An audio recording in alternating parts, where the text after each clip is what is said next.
শেষ হয়ে যাওয়া আমার এই ফেব্রিক রঙের শিশিরগুলো দিয়ে আজ তোমাদের কাছে একটি নতুন হাতের কাজ শেয়ার করব। প্রথমে আমি এই শিশিরগুলোকে ভালো করে পরিষ্কার করে নেব। পরিষ্কার করে নিয়েছি, দেখো।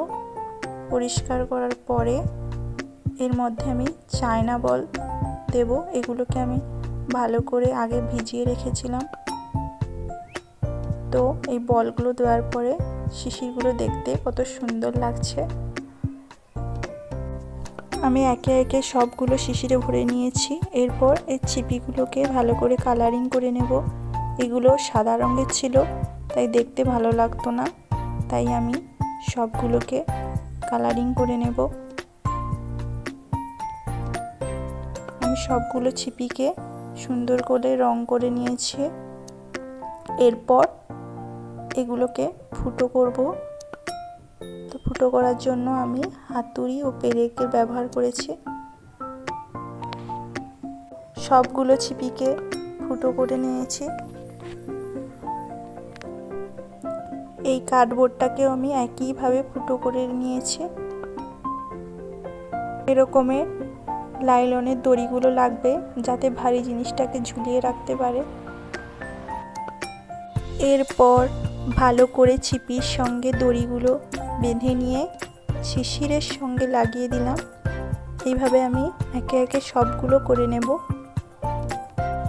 সবগুলো শিশিরকে দড়ি দিয়ে ঝুলিয়ে নেব।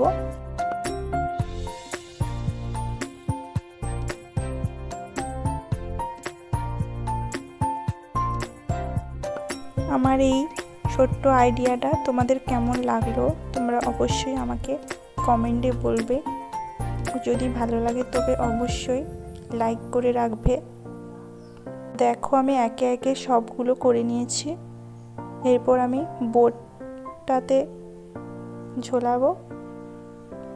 আমি কিন্তু এখানে ছোট থেকে বড় এরকমভাবে ঝুলিয়েছি। তোমরা চাইলে সমান করতেও পারো, তবে এটাতে আরও দেখতে ভালো লাগে। এই কাজগুলো করতে পরিশ্রম লাগলেও এগুলো করার পর যে আনন্দটা হয় সেটা বলে বোঝানো যায় না। এই হাতের কাজটা আমি অনেক দিন থেকে করব ভাবছিলাম, তো অবশেষে আমি এটা করতে পেরেছি। তো দেখো, দেখতে দেখতে এটা পুরোটা কমপ্লিট হয়ে গেছে। দেখো কত সুন্দর লাগছে না।